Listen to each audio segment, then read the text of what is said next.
എപ്പിസോഡിന്റെ opening സീനിലാണെങ്കിൽ Sanchi അവനാണെങ്കിൽ അവൻ എപ്പോഴത്തേതും പോലെ ഇഷ്ടപ്പെട്ട ആഹാരങ്ങളെല്ലാം സുന്ദരികളായിട്ടുള്ള പെൺകുട്ടികൾക്കും സ്ത്രീകൾക്കും ഒക്കെ അങ്ങനെ ഉണ്ടാക്കി കൊടുക്കുകയാണ്. അവർക്കാണെങ്കിൽ അവന്റെ ഫുഡ് അത് ഒരുപാട് ഇഷ്ടപ്പെട്ടു. സാഞ്ചിയാണെങ്കിൽ സ്നേഹത്തോടു കൂടെ എല്ലാവർക്കും അതങ്ങനെ വിളമ്പി കൊടുക്കും. അതിനുശേഷം കണ്ണിലൂടെ ലവ് ഒക്കെ വിട്ട് ഹായായിട്ട് നിൽക്കും. എന്റെ തൊട്ടടുത്തായിട്ട് ഫ്രാങ്കിയും റോബിനും ഉസോപ്പും അവരും ഒരു ഉളുപ്പും ഇല്ലാതെ അങ്ങനെ മാഗിയൊക്കെ കഴിച്ചുകൊണ്ടിരിക്കുകയാണ്. അവർക്കാണെങ്കിൽ ലൂഫി സെല്ലിൽ പെട്ടുകിടക്കുന്നതിൽ യാതൊരു വിഷമവും ഇല്ല. അവരാ കാര്യം ചിന്തിക്കുക പോലും ചെയ്യാതെ അവരുടെ കാര്യത്തിൽ അങ്ങനെ ഫോക്കസ് ചെയ്ത് ഫുഡ് മാത്രം കഴിക്കും. ഉസോപ്പാണെങ്കിൽ ഒന്ന് ലൂഫിയെ കുറിച്ച് സംസാരിക്കും. അത് കേൾക്കേണ്ട താമസം സാഞ്ചി പറയും, നമ്മൾ വെറുതെ ആവശ്യമില്ലാതെ ടെൻഷൻ അടിക്കേണ്ട കാര്യമൊന്നുമില്ല. അത് ലൂഫിയാണ്. അവൻ എത്ര വലിയ സെല്ലാണെങ്കിലും തകർത്ത് പുറത്തേക്ക് വരും. അവരങ്ങനെ ക്യാഷ്വലായിട്ട് സംസാരിക്കുമ്പോഴായിരിക്കും ആ ഒരു വില്ലന്മാര് അവരിപ്പോ സാഞ്ചിയുടെ അടുത്തേക്ക് കടന്നു വരിക. അവർ മുൻപിൽ ക്യൂ നിന്നിരുന്ന ലേഡീസിനെ എല്ലാം തള്ളി മാറ്റി ഇപ്പൊ സാഞ്ചിയുടെ അടുത്തേക്ക് വരും. നിനക്ക് ഇത്ര ധൈര്യം ഉണ്ടെങ്കിൽ ഞങ്ങളുടെ ഐലാൻഡിലേക്ക് വന്ന് നിങ്ങളുടെ പെർമിഷൻ ഇല്ലാതെ ഇതെല്ലാം ചെയ്യും. അതിന് സാഞ്ചി ആണെങ്കിൽ അവരോട് പറയും, എനിക്കിതിന് പെർമിഷൻ്റെ ആവശ്യമില്ല. നിങ്ങൾക്ക് ഫുഡ് ഫ്രീ ആയിട്ട് വേണമെങ്കിൽ തീർച്ചയായിട്ടും ഞാനത് തരാൻ തയ്യാറാണ്. കാരണം വിശപ്പിന് ഞാൻ പണം വാങ്ങാറില്ല. അതിനവരാണെങ്കിൽ ഫുൾ കലിപ്പില്, നിന്റെ ഫുഡൊന്നും ഞങ്ങൾക്ക് ആവശ്യമില്ല. ഇത് ഞങ്ങളുടെ ഏരിയ ആണ്. ഇവിടെ ഇത്തരത്തിൽ ബിസിനസ് നടത്തണമെങ്കിൽ ആദ്യം ഞങ്ങളുടെ പെർമിഷൻ ആവശ്യമാണ്. പിന്നീട് ഞങ്ങൾക്ക് തരാനുള്ള ചുങ്കം അത് അടച്ചതിന് ശേഷം മാത്രമേ ചെയ്യാനായിട്ട് പാടുള്ളൂ. സോ മര്യാദയ്ക്ക് ഞങ്ങൾക്ക് തരേണ്ട ചുങ്കപ്പണം അത് തരിക. അതല്ല എങ്കിൽ ഇതൊക്കെ പൊളിച്ചടുക്കി എത്രയും വേഗം ഇവിടുന്ന് കടന്നു പോകണം. സാഞ്ചി ആണെങ്കിൽ പ്രത്യേകിച്ച് കൂസലൊന്നും ഇല്ലാതെ അവൻ്റെ ഫുഡ് അങ്ങനെ ഉണ്ടാക്കിക്കൊണ്ടേയിരിക്കും. അതേസമയം റോബിനാണെങ്കിൽ അവരെ കാണുമ്പോഴും അവരുടെ സംസാരം കേൾക്കുമ്പോഴും എന്തൊക്കെയോ ചില ഡൗട്ടൊക്കെ തോന്നുകയാണ്.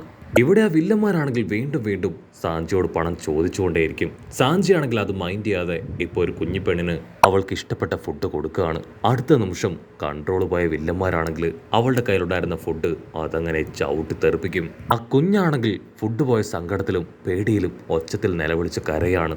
സാഞ്ചിക്കാണെങ്കിൽ അവന്റെ ദേഷ്യം അത് കൂടി വരും. കാരണം സാഞ്ചി ഈ ലോകത്ത് ഏറ്റവും കൂടുതൽ റെസ്പെക്ട് ചെയ്യുന്നത് ഭക്ഷണത്തെയാണ്. അതിനെ ആരെങ്കിലും നിന്ദിക്കുകയോ ഭക്ഷണം വേസ്റ്റ് ആക്കുകയോ ഭക്ഷണം നശിപ്പിക്കാൻ ശ്രമിക്കുകയോ ചെയ്യുന്നത് കണ്ട അവന് സഹിക്കാനാവില്ല. ഇവിടെ വില്ലന്മാരാണെങ്കിൽ സാഞ്ചിയെ വീണ്ടും നിർത്താതെ വെല്ലുവിളിച്ചുകൊണ്ടേയിരിക്കും.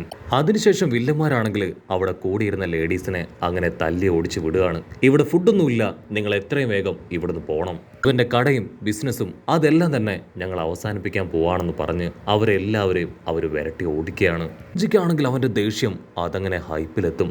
നമ്മുടെ ആൾക്കാർ അവരാണെങ്കിൽ ഇപ്പൊ സാഞ്ചിയെ കൺട്രോൾ ചെയ്യാൻ ശ്രമിക്കും. സാഞ്ചി അതിനൊന്നും ചെവി കൊടുക്കാതെ ഇപ്പൊ ആ വില്ലന്മാരുടെ മുൻപിലേക്ക് വരും. നിങ്ങൾ ആവശ്യമില്ലാതെ എൻ്റെ കാര്യത്തിൽ കൈകടത്തി. അതുമാത്രമല്ല, ഞാൻ ഏറ്റവും കൂടുതൽ റെസ്പെക്റ്റ് ചെയ്യുന്ന എൻ്റെ ഫുഡിനെ അതിനെ നിങ്ങൾ അപമാനിച്ചു. അതിനുള്ള പണിഷ്മെന്റ് അത് നിങ്ങൾക്ക് ആവശ്യമാണെന്ന് പറഞ്ഞ് സാഞ്ചി എങ്ങനെ മുറച്ചു നിൽക്കും. പക്ഷെ അപ്പോഴേക്കും ആ വില്ലന്മാരാണെങ്കിൽ സാഞ്ചിയെ റൗണ്ട് ചെയ്ത് അവനെ അടിക്കാനായിട്ട് ഒരുങ്ങുകയാണ്.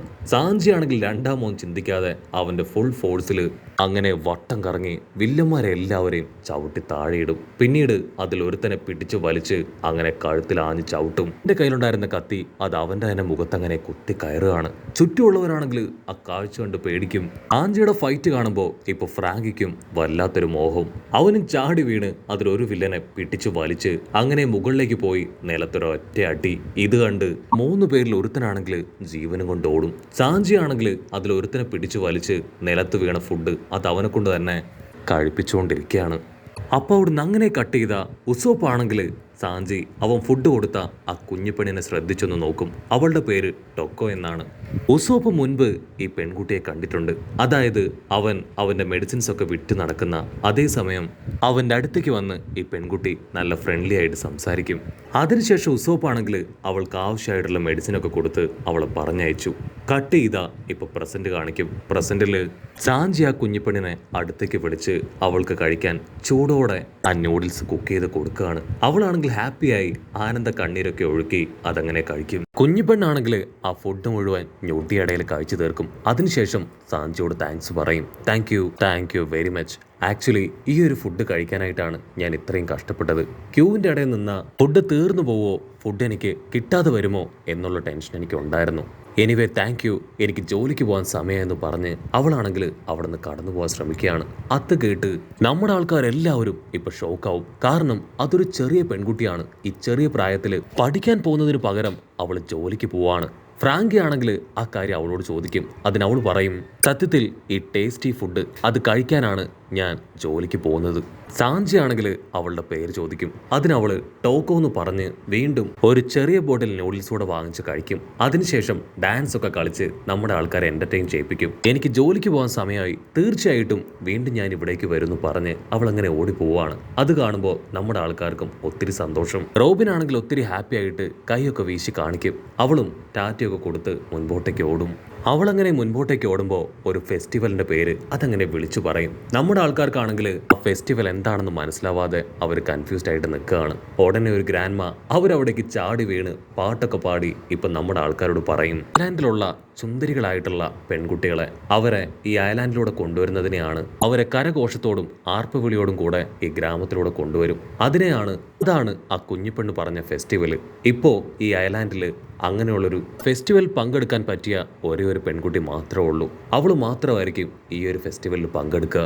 അവള് ഭയങ്കര ചുന്ദരിയാണ്. ഈ ഐലാൻഡിലുള്ള എല്ലാവരും അവളെ കാണാനായിട്ട് ഈ ഒരു ഫെസ്റ്റിവലിൽ പങ്കെടുക്കും. അത് കേൾക്കുമ്പോൾ അഞ്ച് ഉസോപ്പ് ടീമിനാണെങ്കിൽ ഭയങ്കര ആവേശം. അവർക്ക് ഇങ്ങനെയുള്ള ന്യൂസസ് ഭയങ്കര ഇഷ്ടമാണ്. അവർക്കും ഇപ്പൊ ആ ഫെസ്റ്റിവൽ കാണാൻ ഒരുപാട് ഇഷ്ടം തോന്നും. ആ ഗ്രാൻഡ്മയാണെങ്കിൽ നിർത്താതെ അവളുടെ സൗന്ദര്യത്തെക്കുറിച്ച് വർണ്ണിച്ച് പാട്ടുപാടും. പക്ഷെ ഫ്രാങ്കിക്ക് അതൊന്നും വിശ്വാസമാവില്ല. അത്രയും സൗന്ദര്യമുള്ള പെണ്ണൊന്നും എന്തായാലും ഉണ്ടാവില്ല, എനിക്കിതിൽ വലിയ വിശ്വാസമൊന്നും ഇല്ലാന്ന് പറയും. അവനത് പറയേണ്ട താമസം ഇപ്പൊ ദൂരത്തുനിന്നായിട്ട് ജനങ്ങളുടെ കരഘോഷത്തിന്റെ ശബ്ദം അത് കേൾക്കുകയാണ്. ഗ്രാൻഡ്മയാണെങ്കിൽ അവനോട് പറയും, നീ അത് കേട്ടില്ലേ, ഇവർ ആരംഭിച്ചു കഴിഞ്ഞു, അതില് ജനങ്ങളുടെ കരഘോഷമാണ് നിങ്ങളിപ്പോൾ കേൾക്കുന്നത്. ആ ചുന്ദരി പെണ്ണ് അവൾ സ്ട്രെയിറ്റ് ആയിട്ട് പോകുന്നത് ഒറോച്ചി കാസ്റ്റിലേക്കായിരിക്കും. അവിടെ ഒറോച്ചി ആണെങ്കിൽ അവൾക്ക് വലിയൊരു വിരുന്ന് തന്നെ ഒരുക്കിയിട്ടുണ്ട്.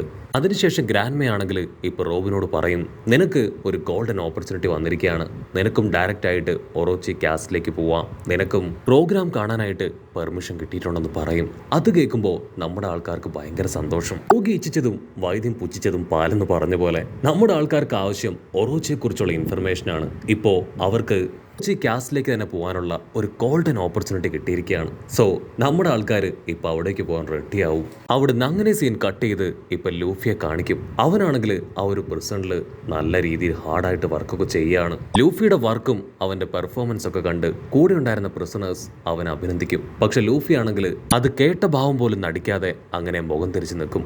അപ്പൊ ലൂഫി രക്ഷിച്ച ആ ഒരു ഗ്രാൻഡ്പ ആളാണെങ്കിൽ ഇപ്പൊ ലൂഫിയുടെ അടുത്തേക്ക് വന്ന് താങ്ക്സ് പറയാണ്. Thank you very much. നീ എന്നെ ഒരു സമയത്ത് രക്ഷിച്ചിട്ടില്ലായിരുന്നുവെങ്കിൽ ആ വാർഡന്റെ ചവിട്ടും തൊഴിയും കൊണ്ട് ഞാൻ മരിച്ചു പോയേനെ. തന്നെ ലൂഫി ആണെങ്കിൽ ആൾക്ക് കുറെ ഫുഡ് കൂപ്പൺസ് അങ്ങനെ എടുത്തു കൊടുക്കുകയാണ്. ഗ്രാൻഡ്പയ്ക്ക് ആണെങ്കിൽ ഭയങ്കര സന്തോഷം. അപ്പോഴായിരിക്കും നമ്മുടെ റൈസോ ലൂഫിയുടെ അടുത്തേക്ക് വരിക. ലൂഫി, ഇത് ഞാനാണ് റൈസോ. നിന്റെ കയ്യിൽ ലോക്ക് ചെയ്തിരിക്കുന്ന ആ ഹാൻഡ് കഫിന്റെ കീ അതും ഒരു സീ പ്രിസൺ ബോക്സിൽ അങ്ങനെ ലോക്ക് ചെയ്ത് വെച്ചിരിക്കുകയാണ്. അതിനു ചുറ്റും ഒരുപാട് കാവൽക്കാരുണ്ട്. പക്ഷെ പേടിക്കേണ്ട ആവശ്യമില്ല, എങ്ങനെയെങ്കിലും ഞാൻ ആ കീ അതെടുത്ത് ഇവിടേക്ക് കൊണ്ടുവരും. ലൂഫിക്കാണെങ്കിൽ അത് കേട്ട് ഭയങ്കര സന്തോഷം. അവനാണെങ്കിൽ വാശിയോടെ ഇപ്പൊ ജോലി ചെയ്യും. കട്ട് ചെയ്ത ഇവിടെ ആ ഒരു ഫെസ്റ്റിവൽ ആരംഭിച്ചു കഴിഞ്ഞു. ആ ചുന്ദരി പെണ്ണിന്റെ കണ്ണ്, മൂക്ക്, തല അങ്ങനെ എല്ലാ ഭാഗങ്ങളും കാണിക്കുന്നതോട് കൂടെ ഈ ഒരു എപ്പിസോഡ് അവസാനിക്കുന്നു. എപ്പിസോഡ് ഇഷ്ടപ്പെടുകയാണെങ്കിൽ തീർച്ചയായിട്ടും ലൈക്ക് ചെയ്യാനും കമന്റ് ചെയ്യാനും ഷെയർ ചെയ്യാനും മറക്കല്ലേ. അടുത്തൊരു അടിപൊളി എപ്പിസോഡുമായിട്ട് കാണുന്നവരെ it's me with Mallu episode.